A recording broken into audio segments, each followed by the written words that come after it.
if there's another gear for him to find here, then you really are talking about a guy who maybe we're underselling by saying he could be an extremely well-rounded player. We're running through top prospects in each organization, thanks to Baseball America. And this is a name many of you will know, especially college baseball fans. Let's hit the Washington Nationals player profile.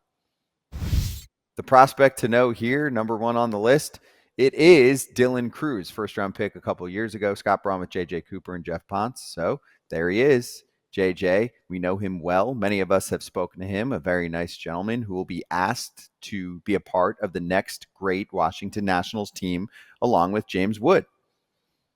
And Dylan Cruz, yeah, this is a name that if you don't know Dylan Cruz's name yet, I'm glad that you've joined the Baseball America channel here because we can help you get up to speed. Because Dylan Cruz has been famous for quite a while. He was considered one of the better high school prospects, maybe the best high school prospect to get to college in his draft class coming out of high school. Goes to LSU, hits the ground running, is really one of the most decorated, one of the most productive, one of the most storied players in LSU history, which if you know anything about college baseball, LSU college baseball history is a long, deep, and impressive one. And Dylan Cruz was, a key on a national championship team. And so then here you go. He becomes one of the first duo to go 1-2 from the same school because Paul Skeens went 1-1. Dylan Cruz went 1-2 and reached the big leagues with the Nationals. Now the question, Geoff, though, is I would say, he's the clear, with James Wood graduated, he's the clear number one, I would say, on this Nationals list. But at the same time, do you see him as the next, James Wood and him are going to battle to be the star of the Nationals of the late 2020s and 2030s? Or is he more the complementary piece and James Wood looks like the star? Yeah, I think he's more of like a complementary piece. And, I don't necessarily mean that in like a derogatory way. I mean, you could probably say that Scottie Pippen was a complimentary piece for Michael Jordan, right?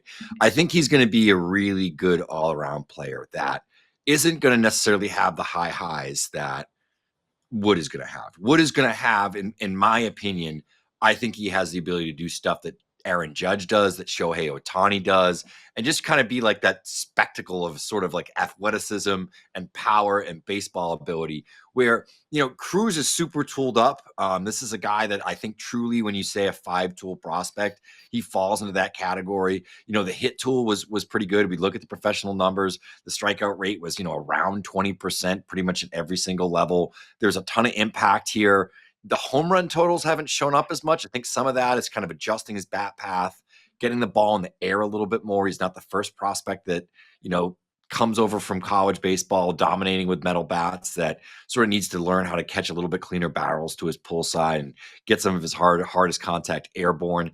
But he is a guy that finds the barrel. He does hit the ball really hard. The EV numbers are all really good in terms of, the big sample size stuff in the minors and college baseball, etc. Doesn't swing and miss a lot. He got a little bit more aggressive this year in terms of his plate approach. But I do think, like, all around, he does everything really well. He's a good center fielder. If they move him to right field, he could probably be, one of the better defensive right fielders in baseball. He does a lot of things really well. I think he's going to be a really good player.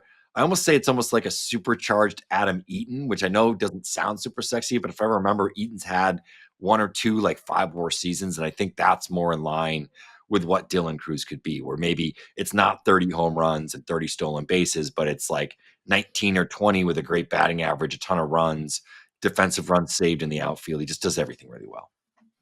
I would say I was going to kind of go with that Eaton comp as well. Now, Eaton batted lefty, Cruz bats righty, but that as a production comp, I think it fits pretty well and Nationals fans should be well versed on kind of who Adam Eaton, what Adam Eaton can be.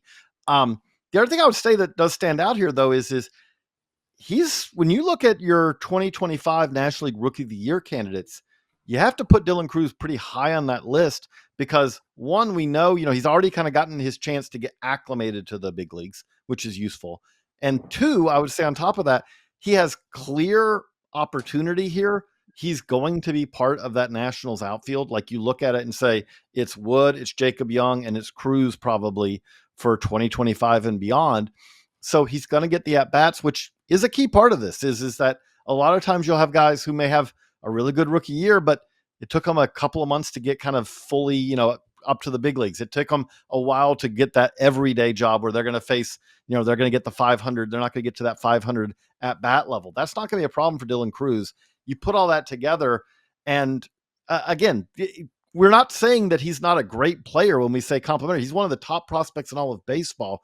We're just saying it's going to be more of a well-rounded package, a guy who can hit, who can get on base, going to hit for power, but it's probably not going to be home run titles, more productive power, steals bases, does everything you want to do, and the kind of guy that you hopefully turn around in 2035 and go, wow, that's really one of the more productive players to ever come through the Nationals, to come out of the Nationals farm system, because he just does so many things well.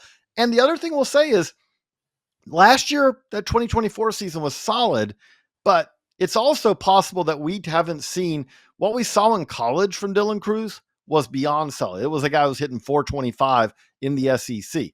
No one does that in the big leagues, obviously, but at the same time, so we might see a higher batting average. We might see a little bit more OBP than we saw in 2024. And if that happens, then really watch out, because if 2024 was kind of a down year for Dylan Cruz, he was still solid overall. If there's another gear for him to find here, then you really are talking about a guy who maybe we're underselling by saying he could be an extremely well-rounded player. Okay, I want to finish with this. We keep them both on here. So over under for fantasy baseball players, 34.5 stolen bases. He stole 12 last year in 132 plate appearances and ended up getting tracked at 93rd percentile sprint speed. I knew he was fast until you see it in the big leagues, and he already is using it. That's what stands out. Sometimes we see guys get called up and they're on the StatCast rankings pretty high, but they're not running yet. He was running right from the jump. Nationals are pretty aggressive. So JJ, then Geoff. Over. I'm going to say it's like a push to slightly under. I think that's right around the neighborhood. Say more like 28, 29. I like to be a little conservative with those. I don't want to go over. It's the Price is Right rule, right? It's too old school for that, right? But I think the thing with Cruz that's funny is we had talked about this when he was drafted as a prospect, that like there's more speed here than you realize based on the stolen base numbers at LSU, because his job at LSU was to drive all the guys on base in.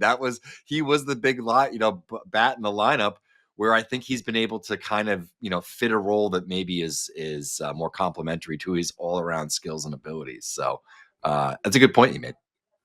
Can I just make the note that, when we talk about that, when we said the Adam Eaton comp, well, I will say this is a way that he might be better to, because Eaton never had 20 steals in a season. Mm-hmm. We think that Dylan Cruz will easily go beyond 20 steals in a season. Yeah, I'm saying, he could be a 30-plus stolen base guy. If he really figures out how to get on base at a consistent rate and keeps developing, he just got his first taste of the big leagues. Who knows? Maybe it's 40-plus. You would think with Adam Eaton, he stole at least 20, but that's a good call there. So anyway, we're excited about this name. Many of you know him already. Dylan Cruz is the top prospect in the Washington Nationals organization until that prospect status goes away at some point this year. So thanks for checking out this one. We do a prospect profile on the top prospect in each organization from Baseball America every single day during spring training. So make sure you catch the top prospect videos for all of the teams.